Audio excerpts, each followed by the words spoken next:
Naniniwala ka una-unahang Paleng QR PH Plus, ha? O digitalization sa Bulacan, inilunsad sa bayan ng Pulilan? Diyan yung pupunta ka ng palengke, QR code na. Wala ka dalang pababa. pera, oo nga, pwede na yan. Magkano yung bangus? Ha? Oo. Ano lang to, 50 per kilo. QR Ang pabayad mo, QR code. Yun. Oh, yan. I-swipe mo dito, i-ano mo, itapat mo, ha? Mabuti pa yung palengke pala. Original. Palengke, QR code na dyan sa Pulilan, eh. Daig pa yung airport. Daig pa. Doon walang credit card. Airport eh. Wala pang ganyan, ano? Nori Fidel sa balita. Nori. Sa unang pagkakataon sa lalawigan ng Bulacan ay inilunsad ang Paleng QR PH Plus o digitalization o cashless payment sa bayan ng Pulilan, kung saan hindi mo na kailangang magbayad ng cash kung ikaw ay mamimili sa palengke, partikular na sa pamilihang bayan ng Pulilan.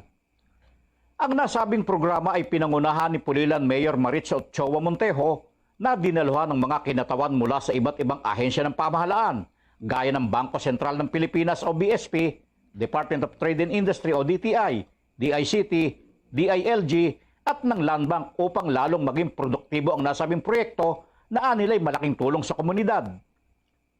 Sa pahayag ni Ginoong Roberto Cruz, malaki ang maitutulong sa mga stall owners lalo na sa mga mamimili ang nasabing proyekto. Dito po sa Bulacan, ang Pulilan po ang nauna.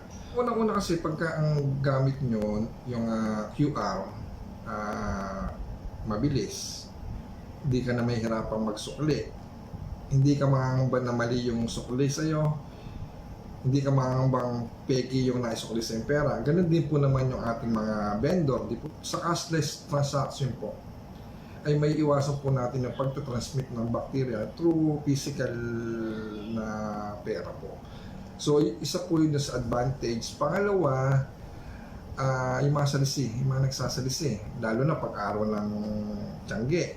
Kahit Anya pa, maging ang mga Tricycle Operators and Drivers Association TODA ay kanilang isinama sa nasabing programa. pati po yung aming mga TODA, kasama po doon sa proyekto namin Palengke QR, kung saan pwede ka magbayad through cashless payment. Positibo rin ang naging pananaw ng mga stall owners para sa cashless payment transaction. Ang isang advantage po nung cashless payment na dito sa palengke, hindi na po kailangan magdala ng maraming cash o kaya mga cash kasi ang pwede na nilang ipambayad gamit yung cellphone nila. Sa mga nagtitinda sa palengke, cashless payment na, no hassle na sila, hindi na nila kailangan maglagay sa bulsa ng pera pag mamamalengke. Sa tindera, okay din kasi hindi na namin kailangan magsukli. Maganda po yung cashless payment kasi iwas sa virus, iwas sa magnanakaw, hindi mo na kailangan magdala ng pera. Iwas peki pati.